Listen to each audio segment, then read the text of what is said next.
दिन भर ईडी की रिपोर्ट से क्यों मचा सियासी बवाल, देखिए इस रिपोर्ट में।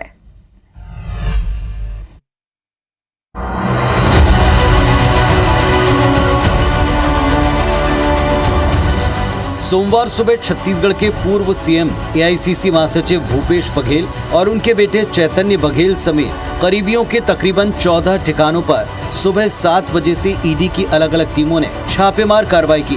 भारी संख्या में तैनात फोर्स के साथ ईडी टीम ने पूर्व सीएम भूपेश और उनके बेटे से घंटों पूछताछ की।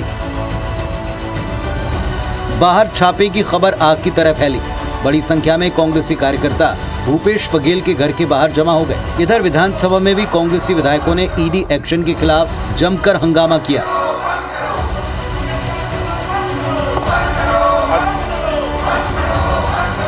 विरोध में पुतले फूंके गए। विपक्ष का सीधा आरोप है कि सियासी तौर पर उन पर दबाव बनाने ईडी जैसी जांच एजेंसियों का इस्तेमाल कर द्वेषपूर्ण कार्रवाई की जा रही। इधर सत्ता पक्ष का दावा है कि पिछली सरकार के घोटाले जग जाहिर हैं, उनके खिलाफ तथ्य मिलते जा रहे हैं, सो जांच एजेंसियां आगे बढ़कर अपना काम कर रही हैं। अगर कांग्रेस नेताओं ने कुछ गलत नहीं किया तो फिर इतनी छटपटाहट, इतनी बौखलाहट क्यों है? दुर्भाग्यपूर्ण और दुर्भावनापूर्ण कार्रवाई मुझे प्रतीत होती है, क्योंकि लगातार ईडी का दुरुपयोग किया जाता रहा है विगत कुछ वर्षों से इस देश में। ये तो जानबूझकर राजनीतिक द्वेष के कारण भूपेश बघेल और उनके परिवार के खिलाफ जो ईडी कार्रवाई कर रही है वो पूरा देश निंदा कर रहा है। भारतीय जनता पार्टी लोकतंत्र को समाप्त करने की कोशिश कर रही है, अंग्रेजों से लड़ते हुए आ रहे हैं और आज भी इस भाजपा रूपी अंग्रेजों से हम लड़ते रहेंगे। कांग्रेस की जो सरकार थी 5 साल की, उसमें तरह तरह के स्कैम हुए, घोटाले हुए और उसकी जांच सेंट्रल एजेंसियां कर रही हैं। लंबे समय से ईडी जांच कर रही है।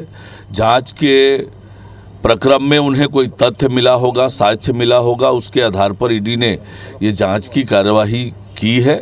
मैं समझता हूं कि ईडी जो है दूध का दूध, पानी का पानी करेगी। हमारे यहाँ सोना चांदी बिल्कुल नहीं ले गए, क्योंकि जितना डिक्लेयर हुआ था उतना हमारे पास था, वो सारे उसको देख के छोड़ के गए हैं।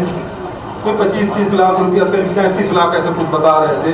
33 लाख रुपया नगद मिला, अलग अलग लोगों से, पत्नी से, बेटे से, बहू से, बेटियों से सब मिला। तो हम लोगों के पास खेती भी है और खेती के अलावा डेयरी भी है, तो इसमें स्त्री धन भी है, तो वो कैश इन हैंड भी है। तो हमने कहा इसको लिखित में आपको जवाब दे देंगे। मुश्किल से 30-35 लाख रुपया ही हमारे घर से ले गए थे और बड़ा माहौल बनाया गया था, नोट गिनने की मशीन लाई गई है। पिछली सरकार पर शराब घोटाला, कोल घोटाला, महादेव सट्टा ऐप घोटाला और डीएमएफ घोटाले समेत कई अन्य घोटालों के गंभीर आरोप हैं। सभी में जांच और एक्शन जारी है। नतीजा, पूर्ववर्ती कांग्रेस सरकार के वक्त के दर्जन भर करीबी पूर्व अधिकारी, पूर्व मंत्री और विधायक के बाद अब पूर्व सीएम और उनके परिवार तक जांच की आंच पहुंच चुकी है। उस पर विपक्ष के रवैये को लेकर कुछ सवाल उठ रहे हैं। जैसे घोटाले के आरोप पर विपक्ष जांच और कार्रवाई की चुनौती हर बार देता है, लेकिन जब जांच हो तो कार्रवाई का विरोध कर विक्टिम कार्ड भी खेलता है। सोमवार को भी जांच एजेंसियों के छापे के दौरान कांग्रेसी विधायकों का सदन छोड़कर प्रदर्शन करना, आते जाते ईडी वाहनों को रोककर हंगामा करना गंभीर सवाल उठा रहा है।